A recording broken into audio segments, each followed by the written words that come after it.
D. Brighter Sr., and I'm the pastor and founder of Temple of Praise here in Bartlett, Tennessee. I'm excited that you've joined us virtually, and I'd also like to invite you to join us personally here at the top at your earliest convenience. We have our Sunday morning worship every Sunday at 11 a.m. We also have children's church available for our children ages 11 and under. And then on Wednesday night, we have our prayer and Bible study. And we have youth classes available that night as well. So come out and bring the whole family. Let's enjoy Jesus together. In the meantime, I pray something is said in this broadcast that will bless your life and that will encourage you until we meet again. God bless you, and we'll see you soon. The third one tonight. It says, you shall not take the name of the Lord in vain. I might get to two of them tonight. We're going to see. We don't want to take the name of the Lord in vain. So again, we want to go past the children's church version of the Ten Commandments. Amen. Past they just listed. We want to get the meat, all the meat off the bones. So verse 7 says, you shall not take the name of the Lord your God in vain, for the Lord will not hold him guiltless who takes his name in vain. For the Hebrew, the name could not be separated from the reality. You couldn't take the name of God from God. You have to remember that's for the Hebrew, but that's for us too. Think about how much power is in the name of Jesus Christ. Amen. When we call on it, my great aunt wrote a song, several songs when she first got saved. And it's a hymn, actually, this one is, and we did it as a hymn once before. It says, call on the name. There's power in that name. Call on the name of the Lord. And that is very true. We can't separate the power in the name of God. We can't, and the name from God. So the children of Israel understood this by way of this commandment. That's why we don't take his name in vain. For that reason, the name could not be treated lightly. The name has to do with the very being, the essence of the one whom it identifies. To know the name is to know the identity and the nature of the one named. Again, put the welcome screen up. We don't need that scrolling. Therefore, we can't be guiltless if we deny the name by perverted use. Amen. I know y'all don't have scriptures tonight. You don't need picture in picture. It's just me tonight. Amen. And I just want to kind of go through what we've been on for the last few weeks. Just in case you're wondering, we're in Exodus chapter 20, verses 1 through 17. And so you can't be guiltless if you deny the power by perverted use. In other words, if you take it lightly. When I was coming up, certain things we just couldn't say. And, some of it was personal preferences. But, some things we just couldn't say. And you couldn't just say, oh, God. They wouldn't let us do that. Just saying, oh, Jesus. No, wait a minute. That ain't nothing you just say because your nerves bad. No. You don't just you don't take his name. And you don't play with God like that. I know we got away from that. We don't teach our children stuff like that no more. Children say some of everything now. But we were taught that. And it taught us in one respect to respect the name of God. We must keep this in mind when we think about this commandment. Because normally we associate it with profanity. Right? When they say don't take the name. Or with careless or irreverent use of God's name. Its implications are far deeper than that. To be sure, in vain means empty, groundless, without basis, frivolous, insincere. It means the unjustified use of God's name. Yeah, I like that. I'd like to break that down a little bit further as we talk. So profanity does violate this commandment. Using God's name when there is no genuine faith or commitment is a violation of this commandment. One thinks of the countless politicians who invoke the name of God to support selfish interpretation of their deeds. Happens a lot, y'all. As well as in the propositions they seek to make. Yeah. How profane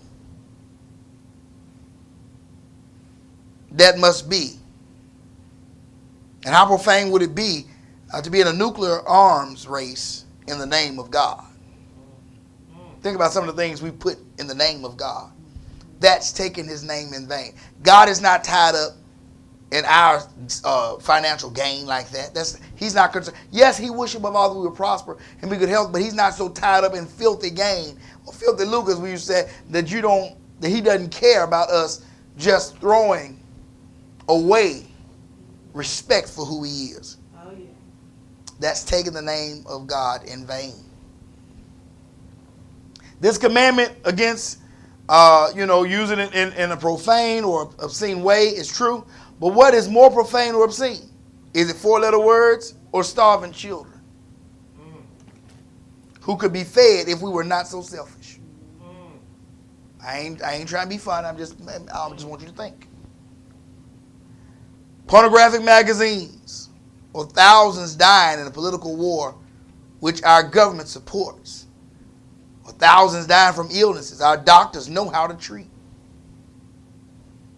Is that not taking God's name in vain? Because we always tie politics to all of these things.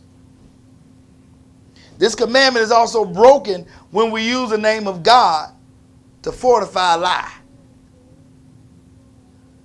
In other words, when they say, I swear for God, that's why we couldn't swear either. What you mean you swear? You don't swear. You may promise something, maybe. And you be careful what you promise. You don't swear nothing. We was taught certain things. And here's the thing, I do understand better now. To say that you swear something is not necessarily the sin. The problem is, though, if you just don't swear, period, you ain't got to worry about being in trouble whether or not you swear to God and all that stuff. Because you just ain't swearing.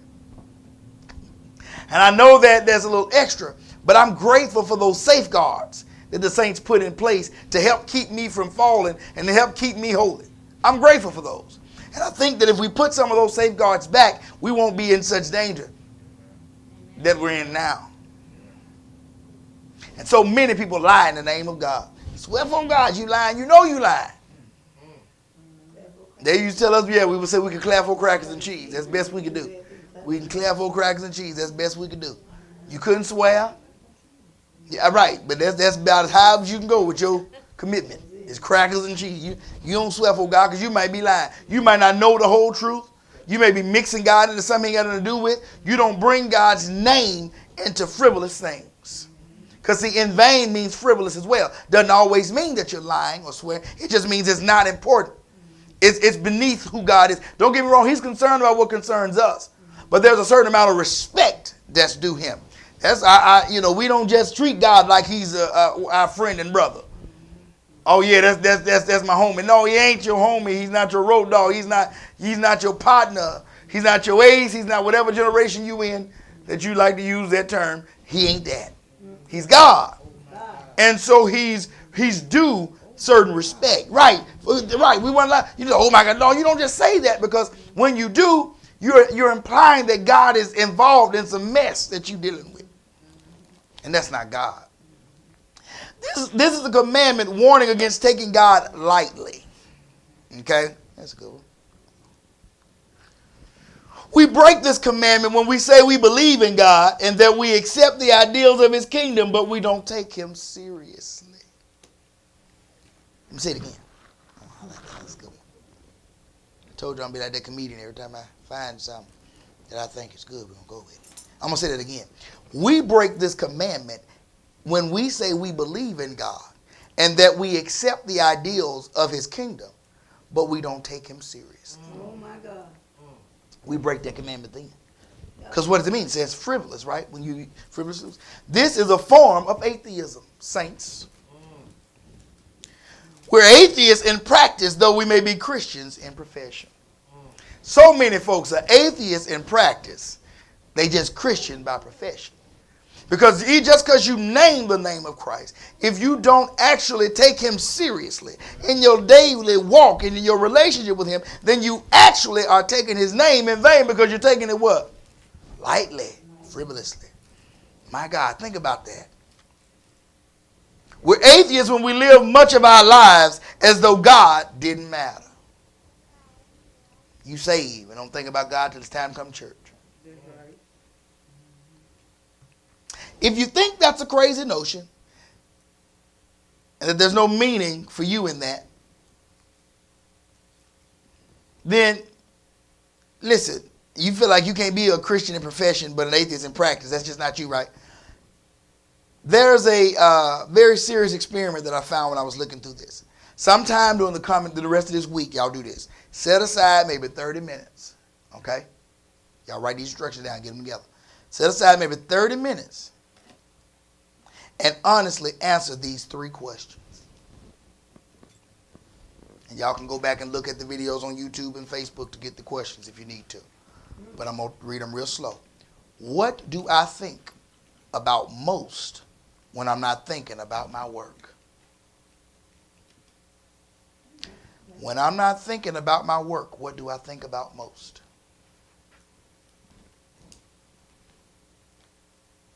Because we realize work consumes a minimum, for most of us, 40 hours a week, right? And so then you start adding, that takes a lot of time, right? So when you're not thinking about work, which you got to work, because the scripture says if you don't work, you don't eat, right? So we got to work. We get that. When you don't think about work, what are you thinking about most? That's question number 1. Question number 2, how do I spend my leisure time? The time not required for my job or my keeping the household good or going. What do I do in my leisure time? The time that's not required for my job or my keeping the household going. Right, what you do then? That's right. All right, the third question. Y'all ready for the third one? How do I spend my money? Get beyond your normal complaints about big grocery bills and high utility bills and huge house payments and doctor bills. Look at the other things. Look at those things. They're there because some of your house bill and some of that stuff is because you got your priorities in the wrong place. Anyway, but look at those things. I understand that. But then look further at how you spend the rest of your money. What do you do with your money? Because what the first rule of police investigations? Follow the money. You want to figure out what's going on? Follow the money. Follow the money. That's police investigation. That's most any type of investigation. Follow the money. So, what do you think about most when you're not thinking about your job or work or things? Business. What do you think about? And I ain't talking about business you're trying to start. I'm talking about the business that's paying your bills right now. After that, what do you think about? How do you spend your leisure time? The time that's not required for your job and for keeping your house going. And then how do you spend your money? Beyond your normal day-to-day bills, how do you spend your leisure money, your extra money? That's going to let you know whether or not you're a professing Christian and a practicing atheist. How you answer those questions are going to let you know whether you are a professing Christian and a practicing atheist, or if you are a real saint of God. Oh yeah, because that's going to tell you where your passion is. That's going to tell you where you. See, you may profess Christ, you may be saved, you may speak in tongues when the presence of the Lord come in, but that's going to tell you where there's some room in your heart for development. Answer those questions. Be honest. You ain't got to tell nobody. Ain't nobody ask you the answers. Just be honest with yourself. Be real with yourself. As Mother Porter said, don't you fool yourself. One more time. What do I think about most when I'm not thinking about my job or my work? How do I spend my leisure time? The time that's not required for your job and for your household. You clean up the house. And how do I spend my money beyond my normal bills? How do I spend my money? Do I get more upset paying my tithes than I do my mortgage? Oh, no. I ain't telling you to choose which one to pay. That's not what I'm asking. I'm asking about your heart and your motives when it's time to do it. Think about that. And when you start answering those questions, it's going to let you know the areas that got the most control over your heart. And it'll let you know if you are a professing Christian but a practicing atheist. And if you're a practicing atheist but a professing Christian, guess what? You're breaking this commandment. You're taking the Lord's name in vain because you're taking him lightly. You're not understanding this. And then think about it. When this was written, this was before the sacrifice of Jesus Christ. This was before somebody gave their life to be beaten and humiliated and tortured and ridiculed and just for no reason. He didn't have nothing to do with the mess you were in. But he gave his life for you. Amen. Amen. If you didn't get that, just go back on YouTube, Facebook, and you'll see it. My hunch is that our answers, I'm talking about me too, will provide some shocking revelations. Amen. We may discover that we think far more about what we don't have, that we wish we had, or about how we can get more of what we think will make us happy, than we do in expressing gratitude to God for his gifts and his grace. Probably most of us will discover we spend much more time watching TV than reading the Bible, or in prayer and praise and worship. And most of us will be shocked at the things we spend more money on than we spend on the mission of the church and the needs of others. Many will discover that we spend far more time and money on recreation and relaxation than on serving God's children who need us desperately. Yep. That was that. I'm just going to highlight this whole paragraph. Yep, let's just do it like this. Just go right on, cross right on. Because I really think that's what we're going to find. I think, and I'm not beating you up. I said us. I'm talking about me too. When I started writing this, I hadn't done it yet. I'm going to do it with y'all. Let's just spend some time between now and Sunday and see how that makes you want to worship him Sunday. See how that makes you want to say, Lord, I love you. I love you, but help me love you more. Help me show you better. Because I know I do love you. I don't want to be guilty of breaking this commandment, because see, what's happening is you may be doing it subconsciously. You know you ain't doing, the big sins or whatever.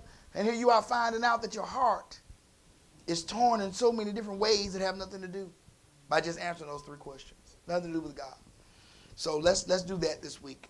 Let's do that. You that are at home and watching this, do that for yourself. Be honest with yourself. You don't have to share your answers with anybody, not even your spouse or children. Just you and God. Because this is what this whole relationship with God is all about.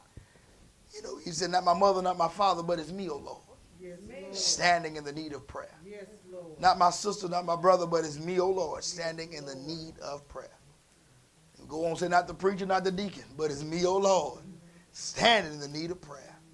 We need God. And we have to realize how much we need him by doing some self-evaluation from time to time. Let's go on to the fourth one. I figure we may be able to get two in tonight. May get three. The fourth one says, remember the Sabbath day to keep it holy. Let's have some fun with this one. This commandment begins with the positive word. It's one of the two commandments not stated negatively. Remember is what it begins with. In the Hebrew language, the form of this verb is very powerful. And I don't give y'all these try to sound deep. Y'all notice I don't do this in Bible study. I just want to try to help us understand the word. Okay? In the Hebrew language, the form of this verb, to remember, is very powerful. Far from the normal imperative way that we're used to, okay? This commandment has, as stated in Deuteronomy, begins with the word observe or keep. So remember in Hebrew means more like to observe or keep, not just our simple reminder, what we're used to in English, okay? The word Sabbath is from the Hebrew word meaning cease or to rest. It does not come, as sometimes taught, from the word seven. Does not come from the word seven. Because that's the way some folks been taught. Somebody ran with it. Because he said, remember, the seventh day, and what happened was, on the seventh day he rested. And they take that and say, he said, remember the Sabbath. He didn't say the seventh day, he said the Sabbath day. Doesn't come from the number seven. It means to cease or to rest. So people take, what happens is, people take different parts of the word and mix together like we do with everything else. Mix together to make us feel good, to make us feel important, to get our new revelation. God showed me something. Oh, God may show me something about me, but when I feel like I got some revelation ain't nobody figured out in the Bible, I don't trust it. Ain't nothing new under the sun. I ain't the first sanctified preacher in the world. That's right. It ain't, no. All I got to do is live saved and live holy. Ain't nothing deeper than that coming out of the word, okay? Amen. And so when we start, but what happens is some people get these things, they mix them together. To answer your question, that's exactly what happened. You mix Genesis with Exodus. And now you're thinking it means seven, because it doesn't. It just means to cease or to rest. The Sabbath was, in fact, the seventh day of the week in the Hebrew calendar. Okay? So you start mixing those two pieces of information. Two facts justify the observance of a Sabbath day. First, God's rest from his creation, activity on the seventh day. And second, the observation of the Sabbath as a commemoration of the exodus from Egypt. The Sabbath was initiated in Israel as a day of rest that included even the servants and slaves. Almost immediately, it became a struggle to maintain the Sabbath as a holy day. And certainly that struggle was continued through Christian history. The Jews developed 39 classifications of work, which were to be avoided on the Sabbath. By the time of Jesus, the original intent of the Sabbath had been completely distorted. And the Sabbath had become a burden rather than a blessing. Think about it. Jesus was ridiculed for healing on the Sabbath, right? Sabbath had become, just another rule. You're missing the point. Sabbath was meant to bring us balance. It is easy to recall the incident when Jesus went through the grain fields on the Sabbath with his disciples. They were hungry, and the disciples began to pluck grain and eat it. When the Pharisees saw it, they were amazed and condemned Jesus. Look, your disciples are doing what is not lawful to do on the Sabbath. When Jesus had taught them about the true meaning of the Sabbath, he concluded saying, for the Son of Man is Lord even on the Sabbath. The whole point of the Sabbath was to give us rest. Right? So when we come up with all these other rules, it was just meant for rest. That's all the Sabbath was. And he wants us to be holy. The principle behind this commandment is twofold. First, there must be a rhythm to life, a rhythm of work and rest, certainly a rhythm of worship in the midst of our ongoing life. The second principle is that all time belongs to God. One day out of 7 set aside as a special day serves to remind us of the sacredness of all our days. They used to teach it to us this way. Ain't we getting caught up on just being holy on the Sabbath? We're going to be holy all the time. All the time. If we just live holy every day. You sing a song, say, it's so nice to be with Jesus. It's so nice. It's so nice to be with Jesus. It's so nice. All day Monday, Tuesday, Wednesday, Thursday, Friday, Saturday, and all day Sunday. It's nice to be with Jesus. It's so nice. It was Cheering Church. We used to sing a little song like that. But it taught us it was every day we're supposed to be holy. Spiritually, every day should be Sunday. Just as every life should be a saintly life. The purpose of our religion is to make our lives more completely Christian. We know, however, that we're not essentially saintly. But we are predominantly sinful. Right? By nature. We all fall far short of the high ideals of Christian discipleship. And the less time we spend with God, the further we fall. In a real sense, all of us are weaker brethren. And so we have to understand that we need God, not just on the Sabbath, but every day. We all need a Sabbath day. And for the saints, that is Sunday, which we celebrate Easter and all the new creation, all that stuff. But we need more than that. We need a Sabbath rhythm in our lives, a rhythm that includes relaxation and reflection, in order that our souls and bodies may be renewed. Got to rest some. And I'm talking to me, because I can burn the candle on both ends. I'm learning. The older I get, my body is making me learn. You just ain't going to be moving today. You may thought you was, but what we going to do today, we going to stay right here. Because if you do move, you're going to hear more popping and cracking than in a bowl of Rice Krispies. And so you just sit down and let God give you the rest you need. But we have to have that balance in order that our souls and bodies may be renewed. Certainly, Sunday as a Sabbath day for the saints is essential because of our gathering as the people of God to celebrate God's mighty acts in history and to recommit ourselves to him within the body of Christ, the blessed community. Somebody said, well, why don't we worship on Saturday? Because again, the Sabbath is based on the Hebrew calendar. Not our Sunday, Monday, Tuesday, Wednesday, Thursday, Friday, Saturday, Sunday calendar. So we worship whatever they, look, you want to go to church on Saturday, go. I ain't going to tell you ain't saved. You want to worship on Friday, do it. You got to be saved every day. So what does it matter? Right? But we have to choose, we do have to put a rhythm in place of rest, of restoration, and of reflection so that we can learn. You know, one of the best things you can do when you're a project manager is to, at the end of a project, sit down with your team and say, all right, what did we do well?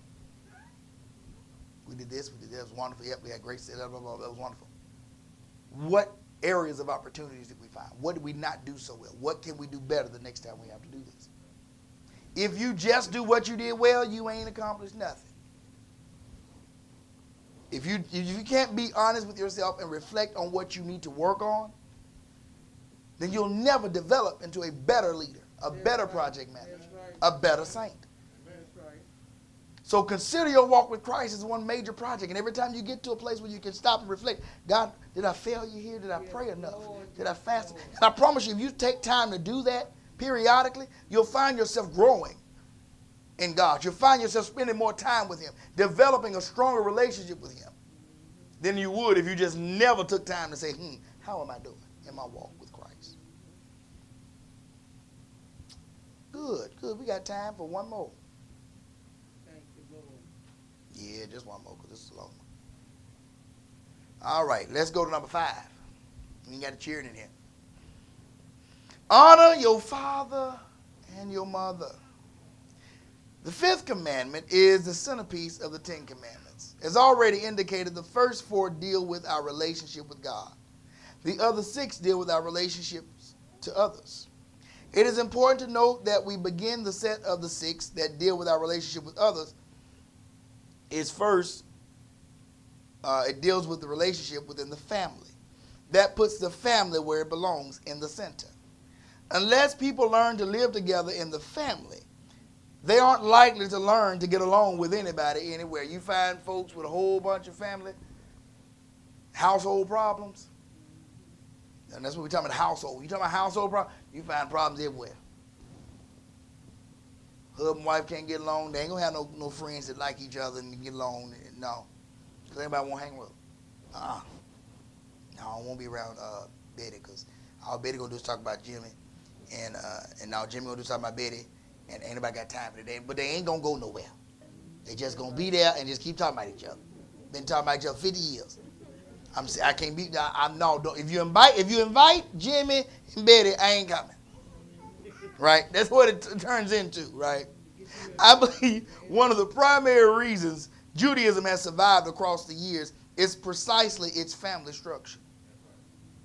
The Jews survived the Holocaust and thousands of years of anti-Semitism because the Jewish family had a sense of identity and a sense of order. It doesn't matter where the family is on the Sabbath. When the Sabbath comes, they stop and pray. It didn't matter what Hitler and all the powers of the Nazis said. When Passover came, it was time to tell the story. Even if the family was gathered in a concentration camp and there were no candles to light, there was a sense of order and identity that gave them roots and strength and perspective and discipline. How many of us could keep on going and doing what we know to do in the midst of the Holocaust? At the heart of that family structure was reverence for parents and a high regard and a respect and esteem for the older members of the family. The elderly were honored and cared for. All right? And we're going to talk about that some more too. They were honored and cared for. They also honored and cared for those younger than them. To respect means to listen. I'm a little concerned about the extreme to which we've gone with the cult of child during the cult of the child or the raising of the children during the past, couple of decades. To be sure, we needed to give more attention to children. The adage children are to be seen and not heard was not a good idea. It's not the best way to have children in your life. We get that. So we need to get away from that. But as is so often the case, the pendulum swung too far the other way. We weird our children to be self-centered now. We ordered our worlds around not only their needs, but their every whim. Our thinking about discipline has been distorted. We spared the rod and spoiled the child. There was no center of authority around which the children could order this life. No clear guidelines or directions. No well-defined values. And so respect was diminished. Especially at the point of children listening and being obedient. Children ain't got to listen no more. Y'all, stuff bothers me. I'm confused. I just asked for a little of that. I said, now, help me understand that. When our children was such and such age, I want to make sure I wasn't crazy. I said, when I said do something, they did that, right? She said, yeah, they did. I said, I just want to make sure because I don't see that no more. And it's okay because they still little. People talked about me, y'all. I never once baby talk to my children. Not one day in their life will they have any recollection or memory of me talking to the baby like this.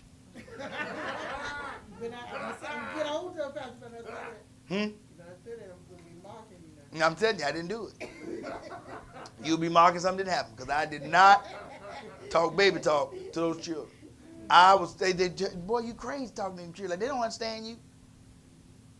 Yes, they did. And if they didn't, they quick now. What does this mean?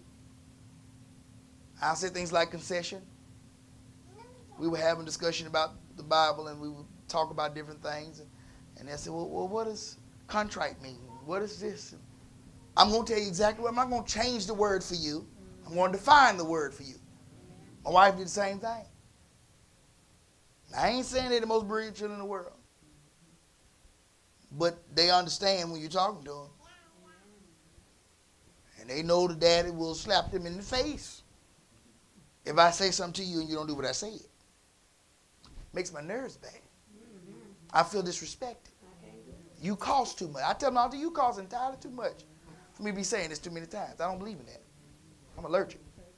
Didn't I just say that? I know. Well, hold on. Is you all right? Now, I know you need glass. You need hearing aid too. What it is that's happening with your mind that makes you think that I should repeat myself to you. Something ain't right. We got a problem. And y'all have been saying that since they was one. I didn't wait. See, because you know what I heard? You've been in the South while it's young. Now, I can leave them at home. If I say don't do something, I trust them not to do. And if they do, then all I got to do is beat them. Because I know I told you. I know you understand when I say something, I mean it. So you made a deliberate choice. You deliberately disobeyed me. And what's worse, you put everybody in the house in danger. I don't have to question that. Because from a wee little child, before you was walking, I was saying, don't do this. And if you did it, you got punished, so you knew that I meant don't do this. Before you could tell me what I said, you knew what I meant. First lady told me at the time our oldest was trying. I don't know if she was pregnant with CJ. You know, sometimes cheering, you know, when you have another one coming to act up. And so she said, pick those. He took clothes all out the basket and just put them all on the floor. She said, pick those up and put them back in the basket. And he's always been one of the stubborn ones. We got two, really. We got one that's always doing something. We got two that's just, they stubborn. And so he didn't want to do it. And he was 2 years old. Because they turned 3 a couple months before CJ was born. So he was 2 years old, and he thinking, I'm just not going to do it. He was mad. He wasn't going to do it. He's always been the one to test her. He won't test me. CJ will test me, but the oldest won't test her. She said, put him in. He wouldn't do it. She said, put that in the bag. Now, you know, she said, then she said she made sure to teach him. I'm going somewhere. She taught him. Here, this is what I mean, put it in the basket. Put this in the basket. We make sure you know. Finally, when he stopped doing it, he just wouldn't do it because he didn't want to. Oh, okay then. Every time I'm going to beat you till you do. She tapped his legs and arms until he started putting everything in that basket.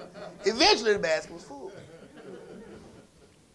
But he won't try. He's 2 years old. I ain't want to do it. I don't want to do it. I ain't never had a child that won't do what I want to do. It doesn't matter what you want. That's where I was raised. You don't get what you want till you can afford to pay for it. I'm going somewhere. So I do believe that, now, I do believe we should listen and learn. And, because even in all of that, I'm saying all of this.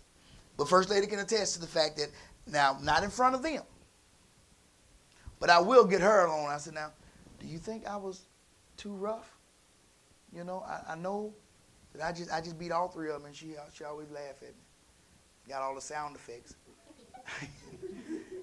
I said, I just got all 3. I know that. I just whooped all 3 of them. But now, was I wrong? Did we not discuss this? Did I not tell them? I know I said this. I said, do this. And I even called him in and I pointed it out to him. I said, this is what I want you to not do. I want you to clean this. I want you to fix this. This is what I expect to be done when I get back.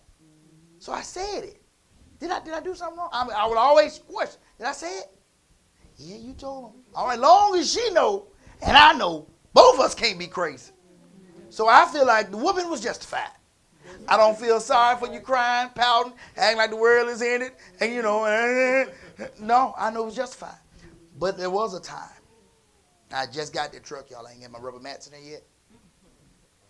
We stopped, and I got everybody milkshakes. They don't eat in my car. But one of them and he took, and I told him he got this from me and his mama. Both of us growing up we were very clumsy. One of us still is. And we were very clumsy. And so I passed them the shakes, and I've always taught them, when you get this stuff, because see, I don't believe in having my car. Mister, I don't like it. Don't do that. You make my nerves bad. I don't believe in that. Don't eat in my car. You don't even look at your food. I'm like my granddad used to be with my dad. He used to, don't even open the bag. Don't even look at it. If it's in there, I'll check it. You just leave it alone, because you might reach in and get a fry. Don't look. So I gave it to him. I said, listen, you always get the bottom of these cup holders. You don't trust just the top of the handle. That ain't going to, you get the bottom, and it's 15 of us. They're going to give us 6 cup holders. You got to grab these things right. Exaggerate. Y'all, he didn't grab the bottom. And the milkshake spilled on my brand new car. I was so mad. I didn't holler. I didn't fuss at him, but I was mad. And I didn't mind being mad because I told you what to do. This wasn't your first time. It wasn't your first rodeo. You just didn't take my instructions seriously. So I told him, I'm going to go clean it up because I don't trust. You want me to do it? No, I want you to do it because you ain't going to do it right. Cleaning is not your forte. Let me handle this. But what I want you to do is don't ask me what to do now. I told you what to do before this. That's right. I got him straight. But I didn't holler. I didn't even fuss long. And so afterwards, but I was very stern because I was mad. It was new. I was mad. But I thank God for the Holy Ghost. Even in that, I didn't fuss, I didn't whoop. But God still got me. And I didn't understand for a second what was going on. I'm going to tell you what God did to me. I could feel how hurt and broken he was. Because that time he didn't deliberately not do it. He just honestly just didn't think that through. He made a mistake that anybody could have made. And so while we sitting there getting the new milkshake, I could feel how hurt and scared he was. And I had to change everything I was saying. I said, son, I got to correct you because you clumsy like me and your mama. It happens. We was clumsy. So you can't feel like I don't love you because I correct you, but you got to know how to always think about this. So I had to change the tone. Turn into a whole reasons I love you. I love you more than you'll ever know, but I have to correct you. Just because I love you don't mean I can't correct you. That's right. So I still had to correct him, but the Holy Ghost had to convict me even in my correction. That's what I'm going with that. So even though, yes, we got to listen to them. We got to love them. We got to parent them. We still got to make sure we got to let God give us which way to go, because sometimes you feel like they need it and they don't. And then sometimes, then that's why I always, checks and balance. Now, did I go off? Was I crazy? And that time, she wasn't there for me to ask, so I thank God for the Holy Ghost checking me, saying, no, he didn't know. He just didn't know. And because he wants to please you, and really, remind me, how much you think that boy want to make you happy? Ain't no way in the world he'd have done it. So no matter how new your car is, shut your mouth. You have to correct him for not doing what he's supposed to do, but you can do that in a little more loving way. You can fix that. What you think about the grandparents? What do you mean? You know, y'all said my children say I have gotten. Well, no, yeah, that just is what it is. Children and grandchildren, two different things. I realize that grandchildren don't even mean the same thing no more. They don't mean the same thing. Don't even raise your hand. They don't mean the same thing at all. Let me tell you something. The stuff that we couldn't do in the house, the boys now, they can do everything. I think they set up rooms for them to jump on furniture. We wasn't allowed to walk in the room with the furniture. They can jump on it. And don't tell me they just smile all the years. Them children my height now. No, it just is what it is. You get soft with grandchildren. They say it's going to happen to me too. We'll see. It is. My plan is not to have them around that much. I mean, other than to spoil them, give them some sugar and send them back home. Tons of sugar. Bye. Because I done raised mine. I'm on the travel. That's what we all say. I know. I know. But see, What happened to you, Mama? I hear you. I hear you what you're saying. I hear you what you're saying. I mean, you know, I can't say what's going to happen because I ain't God. I will say this, though. I know that the parents I've seen ain't the same parents they was. I ain't seen it. Nope. You don't raise your hand. You don't have a comment to make, Sister Lewis, because I'm telling you right now, that ain't the mama that I was raised with. The Gigi they got ain't the mama I had. That's just true. But you know why that is, though, what I've heard grandparents say? And in relation to this message, you learn more, so you do better. Because this is your second time around. Now you've gone through some of the changes. Me, myself, personally, I just feel like you ain't got the nerves for it no more. That's what I feel like. Because, I mean, you got some good children. You don't need to. I know I got some good children. You had good children, too. You still beat us. We was good, too. We no bad children. You beat us still, too. That's why we was good children. I got good children because I don't spare the rod. So I'm being comical, but seriously, we do want to make sure that, we don't put children back in the day where, they don't have, I tell you all the time, I can't stand that because I said so, teaching. Don't do that. The reason I admonish you not to do that is because if they really want to learn from you. Like I know my son, my oldest especially, the Lord Jesus, that's all he wants is dad to be proud. Don't mean he ain't stuff, don't mean he don't do stuff, but he want dad to be proud. So if I teach him just because I said so, that's never going to be enough for him because he wants to know why so he can do it the same way. Whether he should be, and I'm telling God now I'm at a place, I'm like, okay, God, help me to help him develop his own personality because as much as he loved dad, want to be, he ain't dad.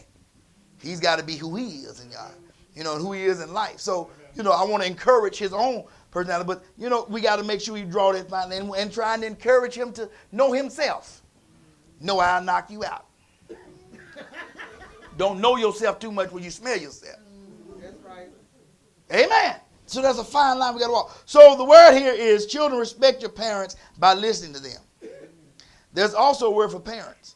Provide the setting in your home where children will be taught to listen and to be obedient. They're taught that by the way you enforce the rules. Not so much whooping them all the time. I'm being comical about that. But you have to teach the children that obedience and listening is not only expected, it's beneficial for them. Respect means the second thing. It means to be attentive. Attentiveness takes place all along the road of life. But there is a particular concern that, pulls at a lot of heartstrings, and that's the older parents. And I told Sister Lewis, I said, I thank God for her, Lewis. I pray good health and strength on both of you for many, many, many, many, many, many, many, many, many, many, many, many, many, many years. Because I don't want to have to take care of Sister Lewis. I don't want to do that. I don't want to do that. But I'll tell you this, though. I know me and Camille was talking about this, and she don't want me to. Me and Camille was talking about this other day. I said, now, if we ever had to, yes, we're going to do it. We're going to do what we have to do. Why? Because we know she sacrificed to take care of us. I can't say she wasn't there for me when I couldn't be there for myself. So it's my responsibility to be there for her. Your children learn to take care of you by the way you take care of them. If you spoil them and don't give them any responsibility, don't require anything from them, don't expect them to take care of you. Because that ain't what you taught them. But if you teach them that even though you may get some of the things you want, it's because of your obedience, it's because of you following the rules that life is working this way. then they're more inclined to help you when you need it. And some of y'all say, well, how do you know all this? I don't know everything. I'm not professing to. But it's just good sense. When I look at where I am now, I'm 35 years old. I remember when I wanted to rebel and I didn't respect it, didn't like what she wanted. And the things I ain't like nothing about what the rules she had. No, I ain't like it. Now I'm old. I got my own children. Right? And now I realize I was crazy. And because she never wavered in her stance for holiness in the home and her requirements in the home, she never changed. It wasn't no, well, I'm going to let them find God for themselves. If you're going to find them for yourself, you're going to find them outside my house. Because in my house, you ain't got to find him. He right here. Here he is. The life you've seen before you. You don't have to worry about where he is. If you choose not to pay attention to that, that's on you. So she laid the foundation in such a way that now I wouldn't dare let her be lacking if I could help. I got better sense. But it came from the restrictions, from the requirements, and from the enforcements that I experienced growing up. That make me say, okay, I see the point, and I want to help. Not just her, but those that I can help. Comes from that upbringing. So that's why we have to be careful what we put there. There's a side for parents in this commandment. How do children learn to listen and be attentive? They learn in a setting of mutual respect, where every person is counted important, where every person is given the floor to speak. Now, I ain't going to say we had all that all the time. I will say I took it, whether we had it or not, though. I was one of the ones that I talked so much. Like, that's why she looking like, how you going to say you didn't have that? Because you wouldn't shut up. I didn't. But, it cost me some hits in the mouth. It cost me a couple of blows to the chest. It did. It did. And so I find myself trying to remember because my children are me. And so I try. And then I married somebody who wasn't much better. She wasn't much better. She won't tell her testimony like I tell it for her. She wasn't much better. And especially, not so much with her parents, but other adults. Who is you? I'm tall as you is. She that was her. And so my children got it honest. They want to explain. They don't set out to be disrespectful, but they want to explain themselves. They want. But Dad, you don't understand. This is what I was thinking. But Dad. And shut up, boy. But I can't say that because they got it from me. What you say? It don't matter where they got it from. You get tired of it. I know, but I'm trying to say, okay, let me work through it. Let them speak. Because here's the thing. I do know when I'm tired of hearing it. And they will shut up when I'm tired of it. But at least give them a chance to learn boundaries. So that they can learn how to express themselves within boundaries. Because if you keep them from talking, that's why we got a generation of folk that can't handle business, can't do nothing because they never got a chance to talk. Never got a chance. They don't know how to express. They say, I don't even not know. That's because you ain't even not get a chance to talk. So you have to make sure that they're heard with love and appreciation. Where every individual is given an extravagant measure of attention because every person is counted precious.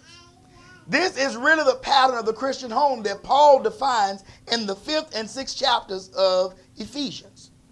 We have distorted those instructions despite the fact that they are all hinged together. Instructions to the husbands, to the wives, to the children, and to the parents. He begins it all by saying, be subject to one another out of reverence for Christ. In that kind of mutual commitment, Paul gives specific instructions. Wives, hold on, this is good. I said some things I should have been wrote down, didn't I? Oh, well. In that kind of mutual commitment, Paul gives instructions that wives, be subject to your husbands as the Lord. But then he said, husbands, love your wives as Christ loved the church and gave himself up for her. So the men that say, oh, yeah, you got to listen to me. You got to die for her. That's right. You understand? Amen. So if you're going to die for her, that means that you definitely can't run over her and not hear what she got to say. You ever see what I'm talking about? Hey, it may be, especially if you don't learn how to work this right. It will be a short life That's why men die first sometimes. Because we don't listen. So you have to learn. Yeah, you may be the head, but you better learn how to listen. You better learn how to love her like Christ loved church in such a way that you care enough about her opinion and her feelings and her emotion and her needs that you do what it takes up to death.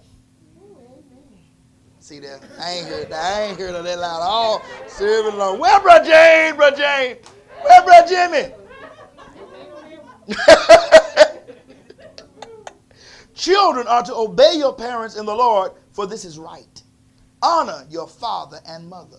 Fathers, do not provoke your children to anger. Y'all used to love that. That was my favorite scripture. Because all I kept hearing was honor your mama. Honor your parents. Obey, obey, obey. Don't make me mad all the time. That's right. I still stand by that. That's why I question myself sometimes. Wait a minute. Because I told myself, I know I make y'all mad. As long as y'all respect me, you have a right. You can be angry. I know. I bet they do. I know she be talking about me to him. That's okay.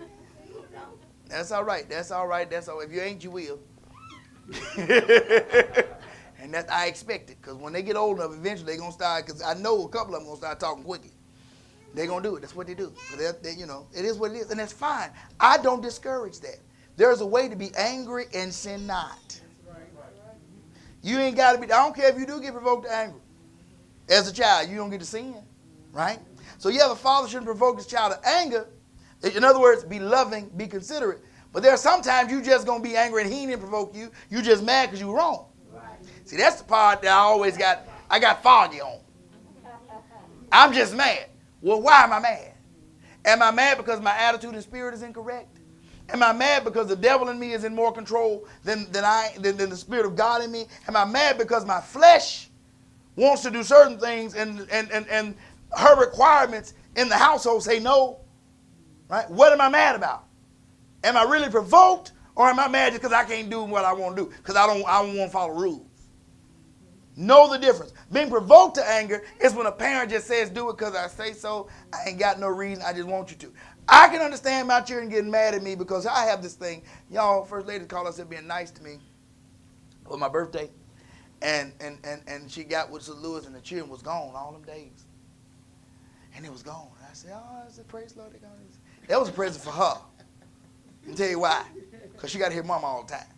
I ain't have nobody to go out there to the garage at my refrigerator to get my sweet tea. I ain't have nobody to bring my dad Dr. Pepper. I ain't have nobody to feed the dog. I ain't have nobody to let the dog in and out. I ain't have nobody to do all this. I had to get up and do all that stuff. Now I realize, but what I realized though, now that's going to provoke, now right now they compete to do it. If I said somebody, I got it to be running. I'm like, I'm waiting on the day when they get like me, when my mom used to do that to us. She'd be sitting there, the remote could be literally about right there. It ain't far. Come here. And then here's the thing. Didn't even respect us enough to get our name right. Come here, Chris, come here. Come here, Chris. One of y'all, come here. And we get in there. Chris, come here, Chris. We get in there. Pass me the remote. You mean right here? Yeah, pass it.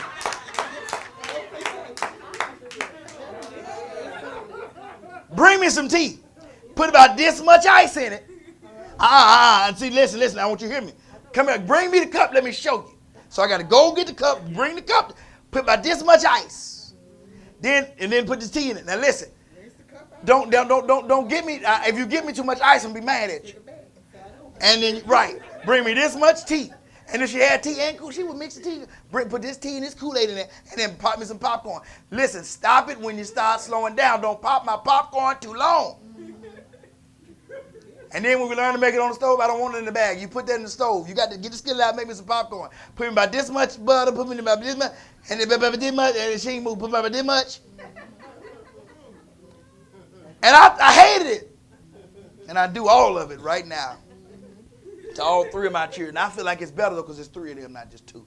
So they get to rotate. I try to rotate names. If I call Caleb, it's Cody's turn. If I call Cody, it's CJ's turn. And I rotate names. No, you didn't. You called both at the same time. Chris, come here, Chris. That's the way that worked. We didn't know who was supposed to be there.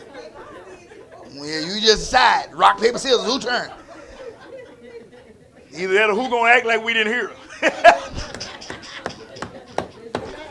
Amen. And then Lord, don't let us.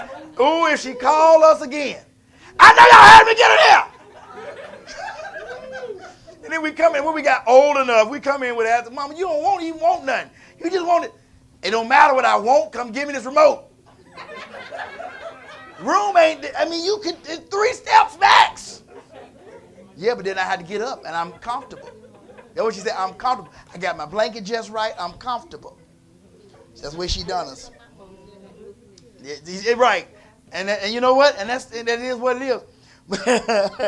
So I can see that being provoking to anger. Eventually. Eventually. They ain't ready yet. It takes time. They gotta earn that first. I mean, at this point, you just earning your room and board. I mean, that's labor. You know what I did? You put your headphones on, I'm gonna text you. And there's a rule: if you don't respond, your phone don't work no more.